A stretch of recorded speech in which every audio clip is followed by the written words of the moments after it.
ನನ್ನೆಲ್ಲ ವಿಜ್ಞಾನ ಶಿಕ್ಷಕರೇ, ಇವತ್ತು ಇನ್ನೊಂದು ಅತ್ಯಂತ ಸರಳವಾಗಿರುವಂತಹ ಒಂದು ಚಟುವಟಿಕೆ ರೋಧಕಗಳ ಸಮಾಂತರ ಸರಣಿ ಜೋಡಣೆ. ಸಾಮಾನ್ಯವಾಗಿ ಇಲ್ಲಿ ಪ್ರತಿಯೊಂದು ವಸ್ತುವಿಗೂ ತನ್ನದೇ ಆದಂಥ ರೋಧ ಇರ್ತದೆ. ಹಾಗಾಗಿ ನಾನು ಇಲ್ಲಿ ವಿದ್ಯುತ್ ಬಲ್ಬನ್ನೇ ರೋಧಕಗಳಾಗಿ ತೆಗೆದುಕೊಂಡಿದ್ದೇನೆ. ಇಲ್ಲಿ ಒಂದೊಂದು ಬಲ್ಬ್ಗೆ ಇದು ಬಲ್ಬ್ ಒಂದು R1 ಅಂದು, R2, R3, R4, R5 ಈ ರೀತಿಯಾಗಿ 5 ಬಲ್ಬ್ಗಳನ್ನು ಸರಣಿ ಕ್ರಮದಲ್ಲಿ ಜೋಡಿಸ್ಕೊಂಡಿದ್ದೇನೆ. ಹಾಗಾದರೆ ಈ ರೀತಿಯಾಗಿ ಸರಣಿ ಕ್ರಮದಲ್ಲಿ ಜೋಡಿಸ್ಕೊಳ್ಳೋದ್ರಿಂದ ಏನು ಲಾಭ ಅಥವಾ ಏನು ಅನಾನುಕೂಲ ಅನ್ನೋದನ್ನು ನೋಡೋಣ. ಹಾಗೆಯೇ 9 ವೋಲ್ಟ್ ಬ್ಯಾಟ್ರಿ ಇದೆ. ಸಾಮಾನ್ಯವಾಗಿ 9 ವೋಲ್ಟ್ ಬ್ಯಾಟ್ರಿಯನ್ನು ಬಳಸೋ ಬದಲಾಗಿ 12 ವೋಲ್ಟ್ನ ಒಂದು ಅಡಾಪ್ಟರ್ನ ಬಳಸ್ಕೊಂಡ್ರೆ ತುಂಬ ಪ್ರಯೋಗ ಎಫೆಕ್ಟಿವ್ ಆಗ್ತದೆ. ಹಾಗೆಯೇ ಒಂದು 10 ಗುಂಡಿಯನ್ನು ತೆಗೆದುಕೊಂಡಿದ್ದೇನೆ. ನಾನೀಗ ಮೊದಲಿಗೆ ಈ 12 ವೋಲ್ಟ್ನ ಅಡಾಪ್ಟರನ್ನು ಒಂದು ತುದಿಯನ್ನು ಒಂದು ವಾಹಕಕ್ಕೆ, ಅಂದರೆ ಈ ಒಂದು ಕಪ್ಪನೆಯ ಬಣ್ಣ ಋಣ ತುದಿಯಾದರೆ ಈ ಕೆಂಪನೆಯ ಒಂದು ಬಣ್ಣವನ್ನು ಹೊಂದಿರುವಂಥ ತುದಿಯು ಧನಾಗ್ರಹವಾಗಿದೆ. ಈ ಧನಾಗ್ರಹವನ್ನು ಇದಕ್ಕೆ ಜೋಡಿಸ್ಕೊಂಡಿದ್ದೇನೆ. ಈ ರೀತಿಯಾಗಿ ಜೋಡಿಸ್ಕೊಂಡ್ಬಿಟ್ಟು ನಾನು ಈಗ ಒತ್ತು ಗುಂಡಿಯನ್ನು ಹಾಕ್ತಾ ಇದ್ದೆ. ನೋಡಿ, ಈ ಒತ್ತು ಗುಂಡಿ ಅಥವಾ ಕೀಯನ್ನು ಹಾಕಿದಾಗ ಲೈಟ್ ಗ್ಲೋ ಆಗ್ತಾ ಇದೆ. ಇಲ್ಲಿ ನೋಡಿದಾಗ ಈ ಬಲ್ಬು ಹೆಚ್ಚು ಉರಿತಾ ಇದೆ, ಸ್ವಲ್ಪ ಕಡಿಮೆ ಅನಿಸ್ತಾ ಇದೆ. ಹಾಗಾದರೆ ಇದರಲ್ಲಿ ನಾನು ಆಕಸ್ಮಿಕವಾಗಿ ಸರಣಿಯನ್ನು ಮಾಡಿಕೊಂಡಾಗ ನಾನು ಯಾವುದೋ ಒಂದು ಬಲ್ಬ್ ಕೆಟ್ಟು ಹೋಯಿತು ಅಂದರೆ ಈ ರೀತಿಯಾಗಿ ಕೆಟ್ಟು ಹೋಗಿಬಿಟ್ರೆ ಆಗೇನಾಗುತ್ತೆ, ಎಲ್ಲ ಬಲ್ಬ್ಗಳು ಕೂಡ ಹತ್ತೋದಿಲ್ಲ. ಹಾಗಾಗಿ ಸರಣಿ ಕ್ರಮ ಉತ್ತಮವಲ್ಲ. ಯಾಕೆ ಉತ್ತಮವಲ್ಲ ಅಂದರೆ, ಯಾವುದಾದ್ರೂ ಒಂದು ಉಪಕರಣ ಕೆಲಸ ಮಾಡದೇ ಇದ್ದರೆ ಏನಾಗುತ್ತಪ್ಪ ಅಂದರೆ ಆ ಸಮಯದಲ್ಲಿ ಉಳಿದೆಲ್ಲವೂ ಕೂಡ ಕಾರ್ಯವನ್ನು ಮಾಡೋದಿಲ್ಲ. ಅದರೊಂದಿಗೆ ಮತ್ತು ಕೊನೆಗಿರುವಂಥ ಉಪಕರಣಕ್ಕೆ ಸಾಕಷ್ಟು ವೋಲ್ಟೇಜ್ ಸಿಗೋದೇ ಇರೋದ್ರಿಂದ ಅದು ತುಂಬ ಕಡಿಮೆ ಗ್ಲೋ ಆಗ್ತಾಯಿದೆ. ಅಂದರೆ ಆ ಉಪಕರಣಕ್ಕೆ ಬೇಕಾಗಿರೋಷ್ಟು ವಿದ್ಯುತ್ ಶಕ್ತಿ ಅಥವಾ ವಿದ್ಯುತ್ ಪ್ರವಾಹ ಆಗದೇ ಇರೋದರಿಂದ ಅದು ಕಾರ್ಯವನ್ನು ನಿರ್ವಹಿಸುವುದಿಲ್ಲ. ಆ ಕಾರಣಕ್ಕಾಗಿ ಸರಣಿ ಕ್ರಮ ಉತ್ತಮವಲ್ಲ. ಏಕೆಂದರೆ ಯಾವುದಾದ್ರೂ ಒಂದು ಉಪಕರಣ, ಉದಾಹರಣೆಗೆ ಇಲ್ಲಿ TV ಇತ್ತು, ಇಲ್ಲಿ ಫ್ಯಾನ್ ಇತ್ತು, ಇಲ್ಲಿ ಫ್ರಿಜ್ ಇತ್ತು ಅಂದರೆ ಯಾವುದಾದ್ರೂ ಉಪಕರಣ ಕೆಲಸ ಮಾಡದೇ ಇದ್ದರೆ ಎಲ್ಲವೂ ಕೂಡ ಕೆಲಸ ಮಾಡೋಂಗಿಲ್ಲ. ಮತ್ತು ಬೇರೆ ಉಪಕರಣಕ್ಕೆ ಬೇರೆ ರೀತಿಯ ವಿದ್ಯುತ್ ಪ್ರವಾಹ ಬೇಕಾಗಿರ್ತದೆ. ಹಾಗಾಗಿ ಸರಣಿ ಕ್ರಮ ಉತ್ತಮವಲ್ಲ ಎಂದು ಹೇಳ್ಬೋದು. ಹಾಗಾಗಿ ನಮ್ಮ ಮನೆಯಲ್ಲಿರುವಂಥ ವಿದ್ಯುತ್ ಮಂಡಲವು ಈ ರೀತಿಯ ಸರಣಿ ಕ್ರಮವನ್ನು ಹೊಂದಿರುವುದಿಲ್ಲ ಎಂದು ಹೇಳಬಹುದು. ಈ ರೀತಿಯಾಗಿ ಅತ್ಯಂತ ಮಕ್ಕಳಿಗೆ ಸರಳವಾಗಿ ಕುತೂಹಲವಾಗಿ ನಾವು ಮಕ್ಕಳಿಗೆ ಸರಣಿ ಕ್ರಮ ಉತ್ತಮವಲ್ಲ ಎಂದು ಹೇಳಬಹುದು.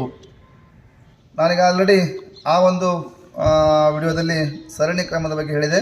ಈಗ ಸಮಾಂತರ ಕ್ರಮ ಅಂದರೆ ಏನಪ್ಪ ಅಂದರೆ ಧನತುದಿಗೆ ಜೋಡಿಸ್ತಾ ಹೋಗಿದ್ದೇನೆ. ಪ್ಲಸ್ಸನ್ನು ಪ್ಲಸ್ ಕೊಟ್ಟಿದ್ದೇನೆ. ಹಾಗೆಯೇ ಋಣವನ್ನು ಅಂದರೆ ಋಣತುದಿಯನ್ನು ಋಣಗೆ ಈ ರೀತಿಯಾಗಿ ಜೋಡಿಸ್ಬೇಕಂತಪ್ಪ ನಾವು ಸಮಾಂತರ ಜೋಡಣೆ ಕರಿತೇವೆ.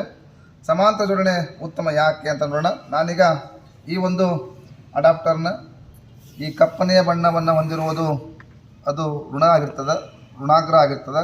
ಹಾಗಾಗಿ ಈ ಒಂದು ಋಣಾಗ್ರಹಕ್ಕೆ ಜೋಡಿಸ್ಕೊಂಡಿದ್ದೇನೆ. ಹಾಗೆಯೇ ಈ ಕೆಂಪನೆಯದು ಧನ ತುದಿಯಾಗಿರ್ತದೆ. ಹಾಗಾಗಿ ನಾನು ಇದಕ್ಕೆ ಜೋಡಿಸ್ಕೊಂಡಿದ್ದೇನೆ. ಇಲ್ಲಿ ಬಲ್ಬ್ಗಳು ಒಂದೇ ರೀತಿಯ ವಿಭವಾಂತರವನ್ನು ಪಡ್ಕೊಳ್ತವೆ. ಏಕೆಂದರೆ ಇಲ್ಲಿ ಸಮಾಂತರ ಕ್ರಮದಲ್ಲಿ ಪ್ರತಿಯೊಂದು ಉಪಕರಣವು ಸಮಾನಾಂತರ ವಿಭವಾಂತರವನ್ನು ಪಡೆದುಕೊಳ್ತದೆ. ಹಾಗಾಗಿ ಉಪಕರಣಗಳು ಒಂದೇ ರೀತಿಯ ವಿಭವಾಂತರವನ್ನು ಪಡೆದುಕೊಂಡು ಎಲ್ಲವೂ ಗ್ಲೋ ಆಗ್ತದೆ. ನೋಡಿ, ಒಂದೇ ರೀತಿಯಾಗಿ ಗ್ಲೋ ಆಗ್ತಾಯಿದೆ. ಆಕಸ್ಮಿಕವಾಗಿ ಇದರಲ್ಲಿ ಯಾವುದಾದ್ರೂ ಒಂದು ಉಪಕರಣ ಕೆಟ್ಟು ಹೋದರೆ ಉಳಿದ ಉಪಕರಣ ಕೂಡ ತಮ್ಮಷ್ಟು ತಾವೇ ಕಾರ್ಯವನ್ನು ನಿರ್ವಹಿಸ್ತವೆ. ಈಗ ನೋಡಿ, ಆಕಸ್ಮಿಕವಾಗಿ ಈ ಬಲ್ಬು ಸುಟ್ಟು ಹೋಗಿದೆ ಅಂದ್ಕೊಳ್ಳೋಣ. ಆಗ ಉಳಿದ 4 ಬಲ್ಬ್ಗಳು ಗ್ಲೋ ಆಗ್ತವೆ, ಅದು ಉರಿಯುತ್ತವೆ. ಆಕಸ್ಮಿಕವಾಗಿ ಇನ್ನೊಂದು ಬಲ್ಬು ಕೆಟ್ಟು ಹೋದರೆ ಹಾಗೆಯೇ ಉಳಿದಂತಹ ಈ 3 ಬಲ್ಬ್ಗಳು ಉರಿತಾ ಇದ್ದಾವೆ. ಅಂದರೆ ಯಾವುದಾದ್ರೂ ಒಂದು ಉಪಕರಣ ಕೆಟ್ಟು ಹೋದರೆ ಉಳಿದಂತಹ ವಿದ್ಯುತ್ ಉಪಕರಣಗಳು ತಮ್ಮಷ್ಟಕ್ಕೆ ತಾವೇ ಕಾರ್ಯವನ್ನು ನಿರ್ವಹಿಸ್ತವೆ. ಹಾಗೆಯೇ ಆಕಸ್ಮಿಕವಾಗಿ ಮತ್ತೆ ನಾವು ಸುಲಭವಾಗಿ ಇದರಲ್ಲಿ ಯಾವುದು ಕೆಟ್ಟು ಹೋಗಿದೆ ಅಂತ ಪತ್ತೆ ಹಚ್ಚಬೇಕು. ಆಕಸ್ಮಿಕವಾಗಿ ಈ ಬಲ್ಬ್ ಹತ್ತಿಲ್ಲ ಅಂದರೆ ಈ ಬಲ್ಬು ಕೆಟ್ಟಿದೆ ಅಥವಾ ಈ ಒಂದು ಉಪಕರಣ ಕೆಟ್ಟಿದೆ ಹೇಳ್ಬೋದು.